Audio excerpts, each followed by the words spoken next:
नमस्कार, आप देख रहे हैं नवभारत टाइम्स। मैं हूं केशव। मेरे साथ इस वक्त आरजेडी के प्रदेश अध्यक्ष जगदानंद सिंह हैं। काफ़ी लंबे समय बाद आए हैं बीमारी के बाद, लेकिन अब उनकी हालत ठीक है। मैं उनसे 2-3 सवाल लेने की कोशिश करूंगा, क्योंकि बिहार की राजनीति में नया उलटफेर होता हुआ नज़र आ रहा है।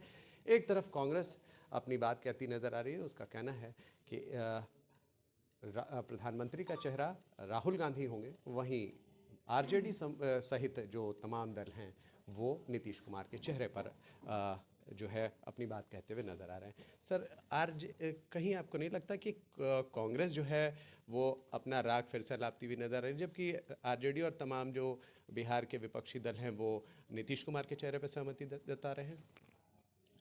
देखिए, बिहार बिहार की बात कर रहा है, बिहारी बिहार की बात कर रहा है और आज बिहारी देश को संकट से उबारने के लिए आगे बढ़ रहा है। अब इस बिहार में जितने भी राष्ट्रीय दल हों, जो हमारे क्षेत्रीय दल हों, बड़े हों छोटे हों, अभी उसकी बेकार चर्चा। बिहार के पास एक मिशन है कि बिहार की तरफ से दिल्ली में इस देश का नेतृत्व बिहार करे। बहुत लंबे समय के बाद स्वर्गीय कर्पूरी ठाकुर जी ने बिहार की तरफ से ही देश के प्रधानमंत्री चौधरी चरण सिंह और मोरारजी भाई की तरफ से सहयोग करके बनाए थे। आदरणीय लालू प्रसाद जी को एक मौके आए थे जब वो देश में प्रधानमंत्री बन सकते थे, लेकिन नहीं बन पाए। लेकिन बिहार ही के बल पर देवगौड़ा मुख्यमंत्री बने, बिहार ही के बल पर बिहार के ही सांसद इंद्र कुमार गुजराल प्रधानमंत्री बने।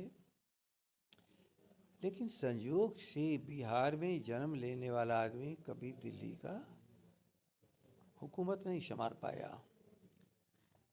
बिहारियों की इच्छा है कि भारत की आज़ादी की सबसे मजबूत लड़ाई, और जिसको हम कहते हैं द्वितीय स्वतंत्रता, जो जयप्रकाश जी के नेतृत्व में आंदोलन चला, वह भी एक बिहार का ही नेतृत्व था।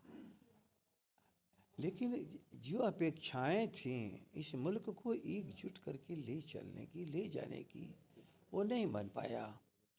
तो बिहार स्वयं इस बार अपनी इस इच्छा को कि इस भारत को कैसे दंगा मुक्त, उन्माद मुक्त, लोकतांत्रिक, भारत के संविधान के मुताबिक चलने लायक इस पूरे देश को बनाने के लिए एकजुट कर करके देश की राजनीति ठीक किया जा। और लगता है कि बिहारी सभी लोग इसके साथ तैयार हैं।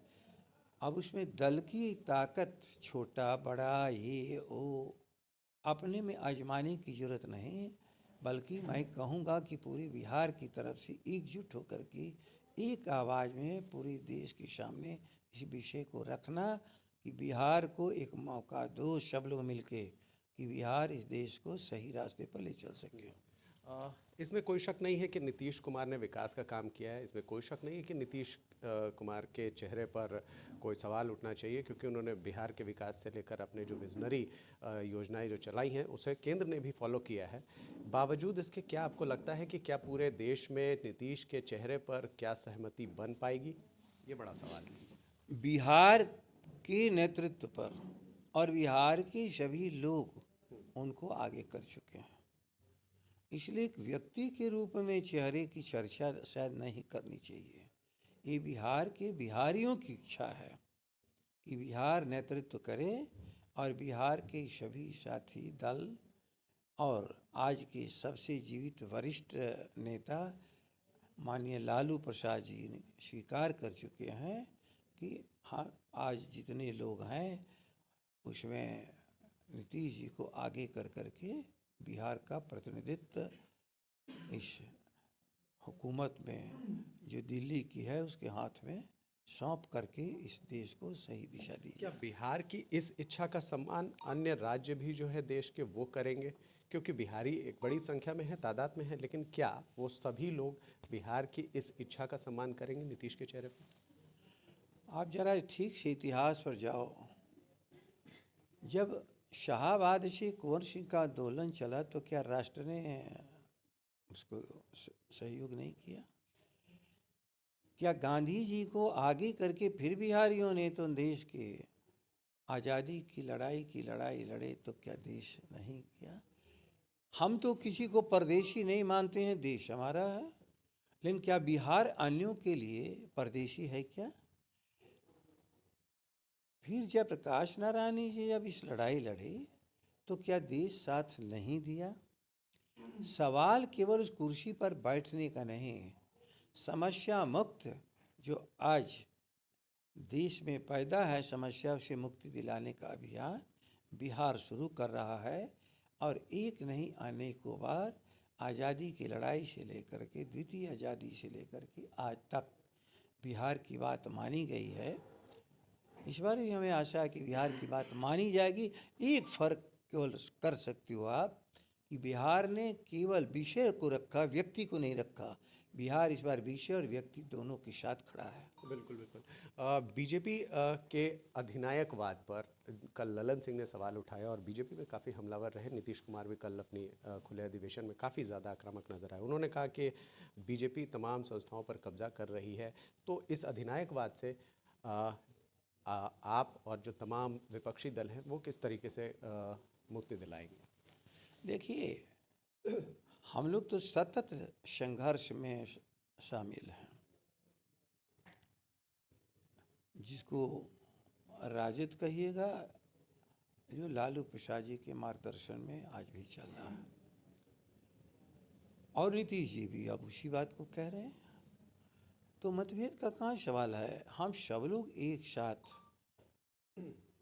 आगे बढ़ रहे हैं। कह रहे हैं ना कि यदि लोकतंत्र नहीं बचा और भारत का संविधान नहीं बचा तो फिर बचा कहाँ भारत? भारत कुछ लोगों के मुट्ठी में जा करके अडानी और अंबानी के हाथों में भारत नहीं जा सकता। अंग्रेज की जगह अंग्रेजों के दलाल आ जाएं और या अपरोक्ष रूप से वही अंग्रेजियत चले, इसके लिए समाजवादी तैयार नहीं हैं।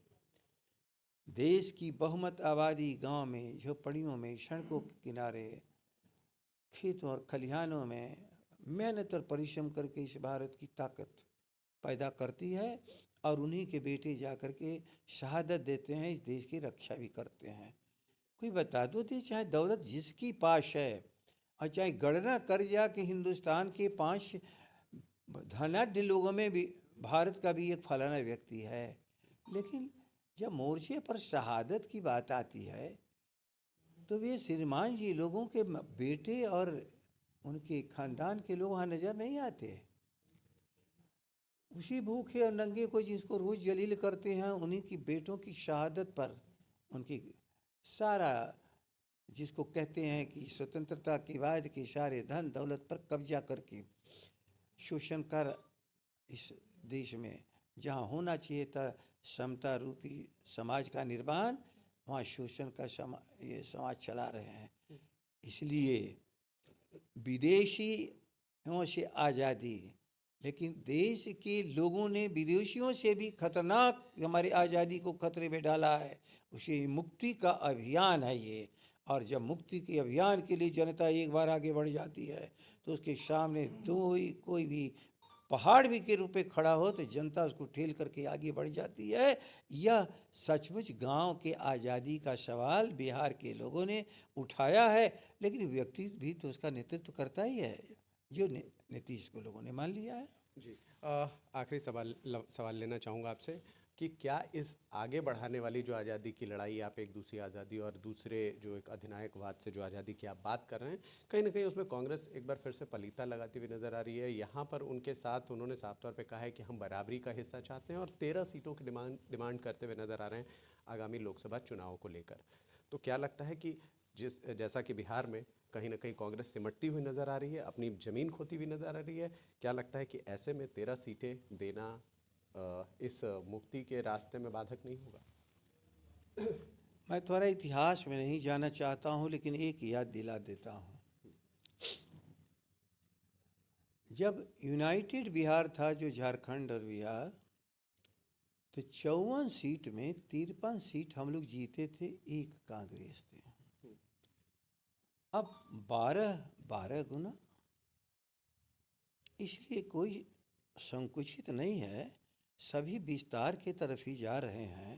लेकिन अब विस्तार की क्या सीमा हो सकती है, जाने की इच्छा सबकी होती है, उस पर रोक तो है नहीं।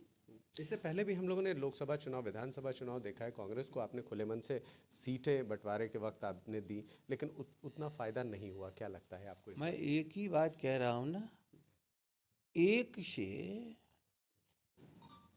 15 और 21 की बात अपेक्षाएं करनी ही चाहिए, लेकिन हमारी अपनी अपेक्षाएं भी तो थी। हम तो बहुत सी कर करके चले गए, लेकिन हमारा उनका संकुचन यदि द्वेष और बिहार के हित में है, तो उसको अपने को संकुचित नहीं मानना चाहिए, उदार मन से स्वीकार करके। सबसे बड़ी है कि क्या संख्या सरकार के लिए चाहिए या पार्टी के लिए केवल चाहिए। हम तो भारत की सरकार के लिए सबके साथ सहयोग कर रहे हैं, सब लोग। सबको इसको मान के चलना चाहिए कि दिल्ली की हुकूमत बदलने की जो ताकत है, वो किसी विवाद में ना पड़े। बिल्कुल। तो देखा कि यहाँ पर साफ तौर पर जगदानंद सिंह ने कहा, कांग्रेस को कहीं ना कहीं नसीहत भी देते हुए नजर आए। उन्होंने साफ तौर पर कहा कि सरकार बदलने के लिए जो ज़रूरी है वो किया जाना चाहिए। वहीं उन्होंने जिस तरीके से कल ललन सिंह ने और नीतीश कुमार ने खुले अधिवेशन में साफ तौर पर बीजेपी पे हमला बोला, उस हमले का समर्थन करते हुए नजर आए जगदानंद सिंह। और उन्होंने साफ तौर पर कहा कि सरकार बदलने के लिए जो ज़रूरी है वो कदम उठाए जाने चाहिए। लगातार बने रही नवभारत टाइम्स के साथ।